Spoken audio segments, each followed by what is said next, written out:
आज खडक व खडकांचे प्रकार आपण बघणार आहोत.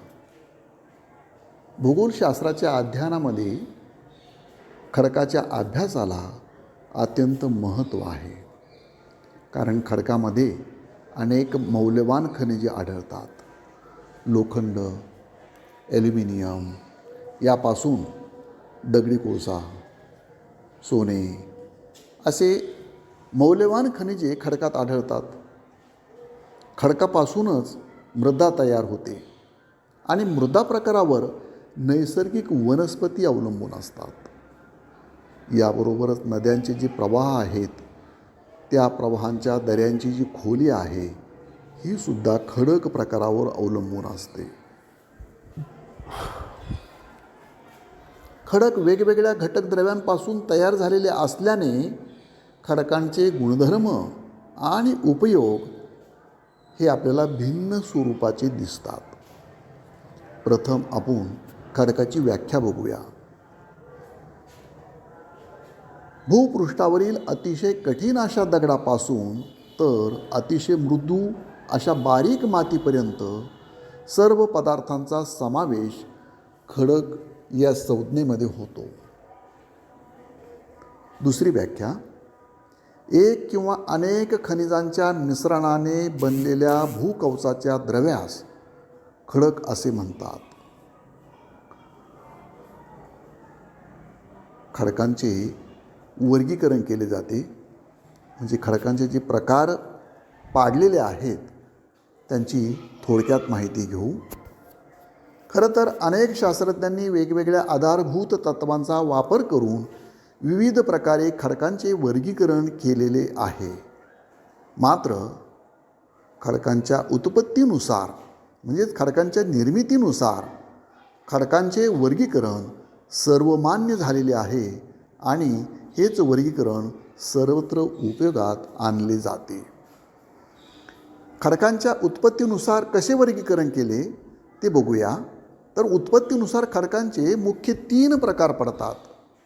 नंबर 1, अग्निजन्य खडक, इग्नियस रॉक, यांनाच प्राथमिक खडक असं म्हणतात.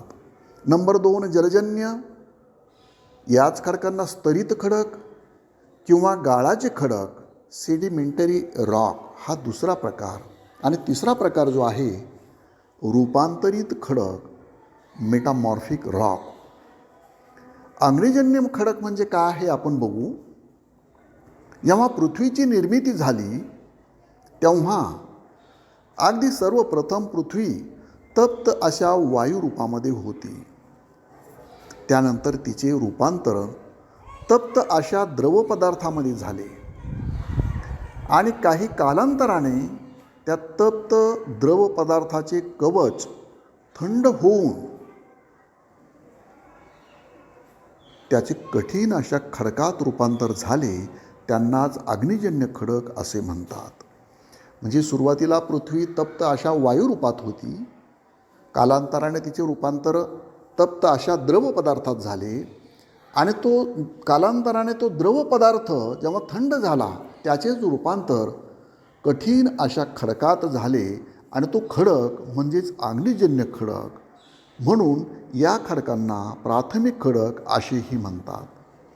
आणि मग अग्निजन्य खडकांवर इतर बाह्य कारकांचा परिणाम होऊन वेगवेगळ्या प्रकारच्या खडकांची निर्मिती झाली किंवा नंतर त्याच्यावरती पुन्हा वेगवेगळ्या प्रोसेस होऊन रूपांतरित खडकाची निर्मिती झाली. तर अग्निजन्य खडकाचे आणखी काही उपप्रकार पडतात. पृथ्वीच्या पृष्ठभागामधील जो तप्त असा लाव्हारस आहे, हा तप्त असा लाव्हारस जेव्हा भूपृष्ठावरती येतो आणि तो थंड होतो तेव्हा त्याला बहिर्गत अग्निजन्य खडक असे म्हणतात.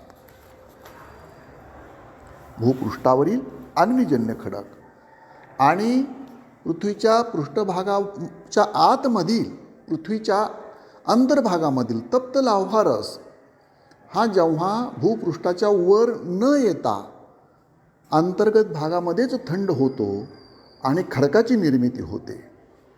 त्यांना अंतर्गत अग्निजन्य खडक असे म्हणतात. म्हणून भूपृष्ठावरील अग्निजन्य खडक आणि अंतर्गत अग्निजन्य खडक असे अग्निजन्य खडकाचे दोन मुख्य प्रकार पडतात. यानंतर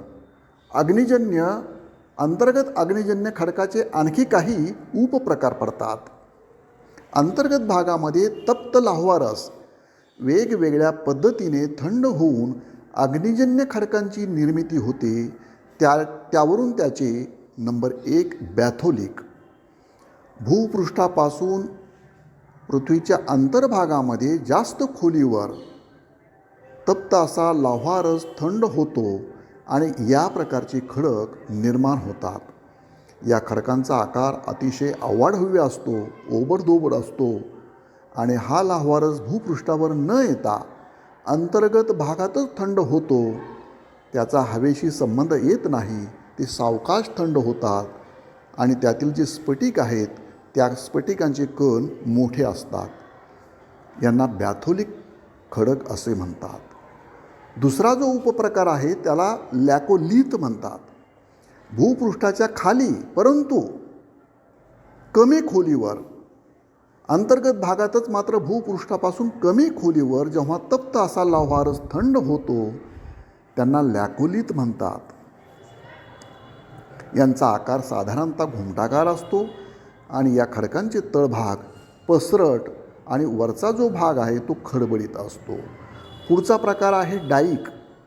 जेव्हा अंतर्गत भागातील लाव्हारस भूपृष्ठाला पडलेल्या भेगांमध्ये शिरतो, म्हणजे पृथ्वीच्या अंतर्गत भागामध्येच काही भेगा असतात आणि त्या भेगांमध्येच हा तप्त असा शिलारस प्रवेश करतो.